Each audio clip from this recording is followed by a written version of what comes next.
ডিভোর্সের ক্ষমতা নারীকে কেন দেওয়া হয় না জানেন? তাহলে প্রতিদিন একজন জামাই তালাক হবে। পুরুষরা তো সহজে তালাক দেয় না, দেয়, কিন্তু নারীকে যদি ক্ষমতা দেওয়া হতো প্রতিদিন একজন তালাক হইতো। এবং ঢাকা শহরে একটা জরিপে দেখা গেছে আমাদের রাষ্ট্রীয় আইনে মেয়ে স্বামীকে তালাক দিতে পারে, তার 99% মেয়ে তার স্বামীকে তালাক দিয়েছে। প্রতি মিনিটে 2টা তালাক হয় ঢাকা শহরে, এবং তার 99% হচ্ছে নারী কর্তৃক স্বামী ডিভোর্স। ডিভোর্স দিয়ে ওই দিন আমার কাছে একজন আপা আসছিলেন, এসে আমাকে বলে আমি স্বামীকে ডিভোর্স দিতে চাই। আমি দিতে চান? তো এই কারণ স্বামীর এই সমস্যা, আমি তো আর জানি। আমি বললাম, আপা আমি আপনাকে আপনার ডিভোর্সটা আমি করাবো, কিন্তু 1 সপ্তাহ পরে করাবো। আমি আপনাকে একজনের নাম্বার দিব, আমার ক্লায়েন্ট ছিলেন, উনিও ডিভোর্স দিয়েছিলেন স্বামীকে।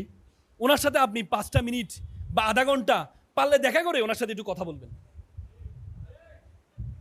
পরে আমি নাম্বার দিয়ে তো শেষ, আমি আর খোঁজ দিই নাই। 1 সপ্তাহ পরে উনি আসছেন, এসে বলছে ভাই আমি ডিভোর্স দিব না।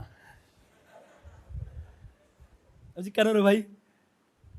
বলে যে ভাইয়া আমি ওনার সাথে কথা বলে যেটা বুঝতে পেরেছি, ডিভোর্স দিলে যে একটা মেয়ে তার বাবার বাড়িতেও কি হয়ে যায়, হ্যাঁ, বোঝা হয়ে যায়। আমি ওনার সাথে কথা বলে বুঝতে পেরেছি আমি আমার ডিভোর্স দিব না। নারীরা একটা কথা বলেন, আমাদের এলাকায় একটা কথা বলে, আমার জামাই ভালো তার মেয়ের কথা শুনে, আর আমার ছেলে খারাপ তার বউয়ের কথা শুনে। নিজের সাথে আসলে বুঝেন নাই?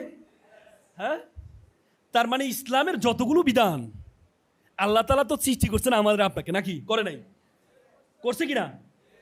তাহলে আল্লাহ যাকে সৃষ্টি করেছে তার মন মগজ চিন্তা ভাবনা কি আল্লাহ জানে না? জানে না?